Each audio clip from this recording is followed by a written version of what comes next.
Hey everyone, welcome to EskeGateSolutions.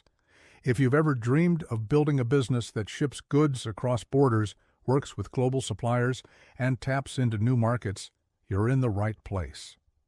In today's video, we're going to walk through exactly how to start an import-export business in 2025, step by step. No fluff, just actionable insights. By the end, you'll have a blueprint you can follow for your very own global trading business. Let's get into it. Even in volatile times, trade never truly stops. People always need goods, whether it's consumer products, equipment, specialty foods, or industrial parts. Import-export is an industry worth hundreds of billions globally. It's how clothes made in Asia reach North America, olive oil from Spain reaches Southeast Asia, and specialty machinery from Germany ends up in Latin America. With recent shifts in supply chains and rising interest in sustainable trade, now is a pivotal moment to enter the import-export space. If you can identify a product with cross-market potential, there's opportunity. But you must structure your approach smartly. In this video, we'll cover the 6 critical steps every import-export entrepreneur must take. First, let's look at your business model options, because your path depends on how much risk and responsibility you want. An EMC, or Export Management Company, represents domestic sellers and exports their goods. You handle marketing, invoicing, and logistics. An ETC, or Export Trading Company, looks outward first. You find what foreign markets want, then source domestic suppliers to meet that demand. Finally, the import-export merchant model is where you act as the principal. You buy goods, own the inventory, arrange transport, and assume all the risk and reward. Each has pros and cons in terms of capital, risk, and control. Choose what fits you best. Step 1 is nailing your business foundation. Register your business in your home jurisdiction and decide your legal structure, like a sole proprietorship, LLC, or corporation.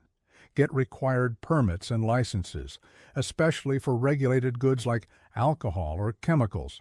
You'll also need to register for taxes, import-export codes, and customs IDs, like an EIN in the U.S. Secure your domain name and set up a website early. Most importantly, create a business plan and research regulations for your target markets using tools like Global Edge or the International Trade Administration. And remember, you'll need working capital for inventory and freight, so consider startup loans or a line of credit. Don't rush this. If your foundation is weak, everything else gets riskier. Now, you need clarity. What exactly will you trade and where? Ask yourself, what is the product? Who is the customer? In which countries will you import from or export to? And who are your trade partners, wholesalers, distributors, or agents? You want deep familiarity with the product's features and the target market's tastes and regulations. For instance, selling gourmet hot sauce from the U.S. into Europe requires understanding EU food labeling laws and import duties. Do thorough market research, look at trade data, competitor pricing, and cultural preferences. Don't overreach. It's often better to start with one product and one target country, then scale. Once your product and market are defined, you need suppliers. Use directories like Alibaba, Global Sources, and Thomas Register, or attend trade shows to find manufacturers. Always vet them. Check their credentials, certifications, and production capacity. Request product samples and do quality tests before placing large orders. Negotiate terms carefully. Price, payment methods like a letter of credit, lead times, and packaging. You also need to understand the logistics from the supplier's facility to the port. If possible, consider partnering with suppliers to secure your supply and improve margins. Pricing is critical. Too low, and you lose money. Too high, and you won't sell. Your price must cover the cost of goods, shipping, insurance, import duties, and handling fees. Don't forget customs brokerage, storage, and inland transport. Then factor in your overhead like marketing and warehousing, and add your desired profit margin. Build a financial model that shows your break-even point. Always include a buffer for things like currency fluctuations or unexpected delays. Your revenue might come from volume times margin, or if you're an EMC, a commission plus a retainer. Having a plan for finding customers is half the battle. You can use digital marketing with SEO and Google Ads, or try cold outreach through email and LinkedIn to find prospective buyers. Trade consulates and chambers of commerce often have contact databases. Trade shows are a great way to meet importers in person. You can also partner with local agents in your target market who understand the local nuances. Your first customers might be small importers or wholesalers. Use them to build case studies and get referrals. Always aim to build trust, transparency, and reliability. This is often the trickiest step, turning your plan into real movement. Consider partnering with a freight forwarder. They handle shipping, customs clearance, insurance, and documentation, which is a huge help. You must understand Incoterms like FOB, CIF, or DDP, as they define who is responsible for the goods at each stage of transit. Get cargo insurance to protect against loss, damage, or theft. Be aware of all tariffs, duties, and customs compliance for both the origin and destination countries. Ensure your products meet local standards for labeling and safety. You'll also need to manage warehousing and inventory. And always monitor geopolitical risks and currency fluctuations and have contingency plans ready. As your business grows, you'll want to automate processes with ERP or order management systems. Build relationships with multiple suppliers and freight providers to reduce your risk. Join industry associations and find a mentor experienced in global trade.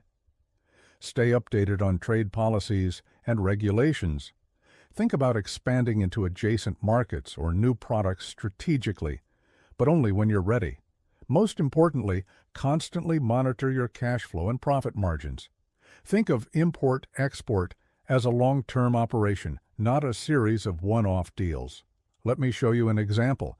Let's say you want to export specialty coffee from Colombia to Europe. You'd start by registering your business and getting the necessary food permits. You'd research EU coffee import regulations, including labeling rules. Then you'd locate Colombian coffee growers, test samples, and negotiate your minimum order quantities. You'd price per kilogram, factoring in roasting, shipping, and duties. You'd connect with European roasters or importers via trade shows. You would use a freight forwarder for ocean freight and customs. Once your first shipment lands, you'd collect feedback and build reliability. Then you can scale to other EU countries. Before we wrap up, here are some quick tips. Always order samples and inspect for quality before paying in full. Build up your cash reserves, because delays or tariffs can hit you hard. Be super clear about terms with both suppliers and buyers, and always use contracts. Get professional advice on trade law and taxes. On the flip side, avoid jumping into too many markets at once, ignoring regulatory risks, or relying on a single customer or supplier. And don't underestimate your freight and insurance costs. If you work smart and stay resourceful, you can succeed in global trade. That covers the full roadmap to starting your own import or export business in 2025. It's complex, yes, but incredibly rewarding when you connect markets, create value, and build a scalable enterprise. If you found this helpful, give this video a thumbs up, subscribe to EskeGateSolutions, and hit the bell so you don't miss my next deep dives into global business.